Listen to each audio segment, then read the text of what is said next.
Ei, amor, tô gravando. Oi, moça, não tem problema não. Meus alunos já sabem bastante coisa sobre a Europa.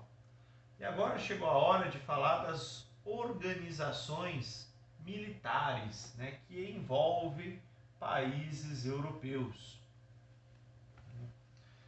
E organização militar não é um negócio novo, tá? E ela se baseia aí num princípio que muita gente deve lembrar lá do Jardim da Infância, né?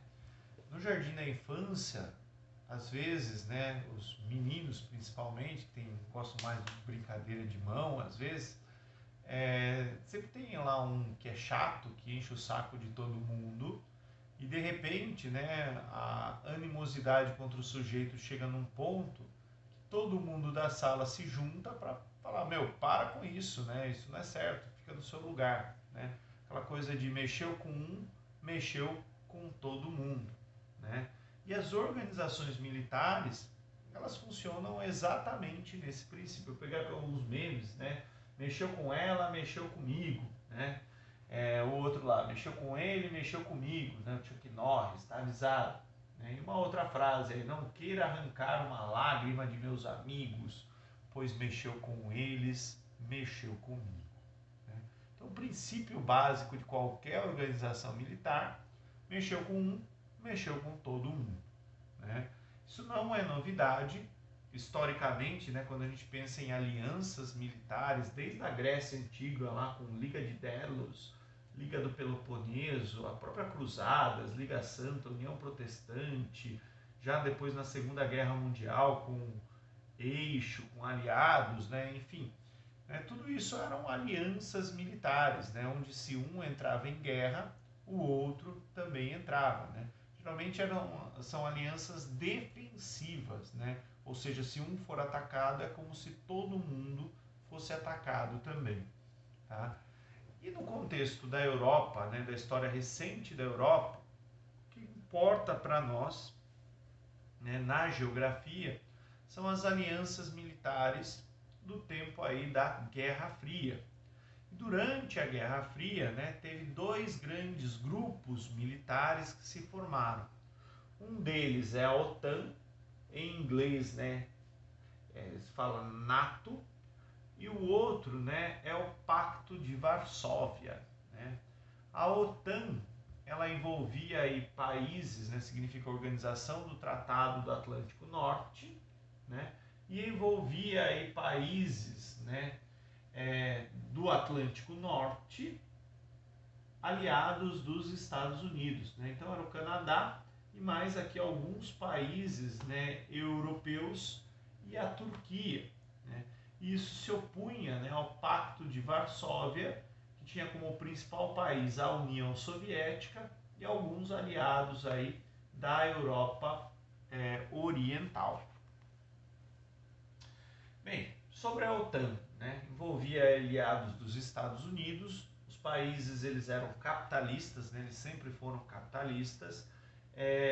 Depois, quando termina a Guerra Fria, mesmo quando não existe mais nem o Pacto de Varsóvia, né, a OTAN ela continuou se expandindo e hoje, né, ela até conquistou ex-membros do Pacto de Varsóvia. Né? Hoje em dia, as bandeiras da OTAN envolvem combate ao terrorismo, né? Está lá nos princípios que a OTAN vai se unir para combater o terrorismo, né? E indiretamente, né, os países que hoje são inimigos dos Estados Unidos ou não muito amigos, né, das ideias, dos interesses dos Estados Unidos, são os países não alinhados, né, uma espécie de eixo do mal, né, que é o caso da Rússia, da China, mas em maior grau é Coreia do Norte, Irã, Venezuela. Aqui a evolução da OTAN na Europa, né? Então aqui são os países que sempre fizeram parte da OTAN, tá?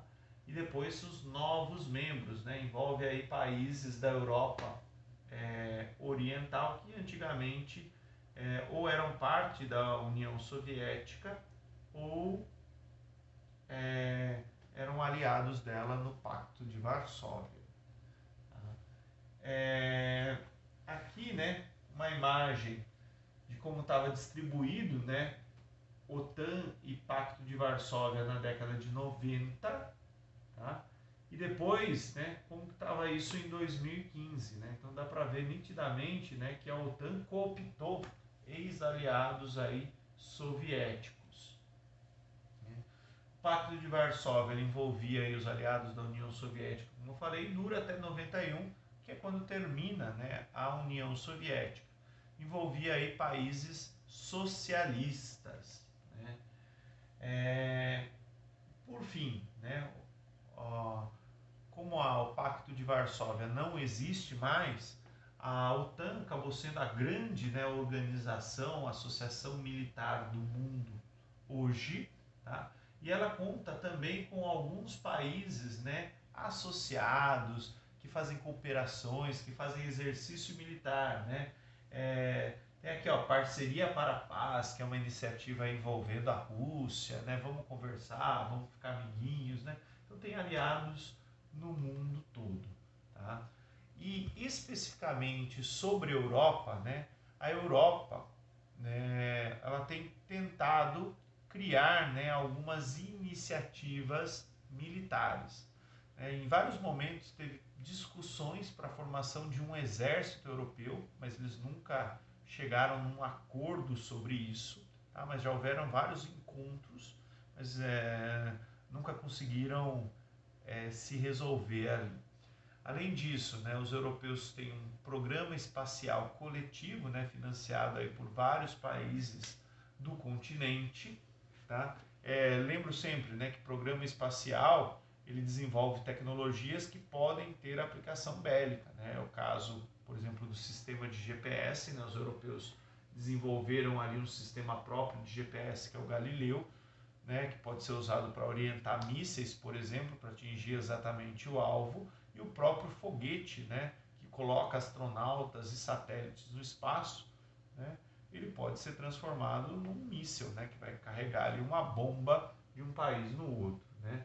E nos últimos anos também os países europeus tentam desenvolver aí políticas de defesa e segurança em comum, né, principalmente contra terrorismo, né? Um tempo atrás foi, né, muito comum, infelizmente, uma série de atentados terroristas organizados na Europa por um grupo chamado Estado Islâmico. Bem, gente, o que eu tinha para falar para vocês era isso. Muito obrigado pela atenção de todos.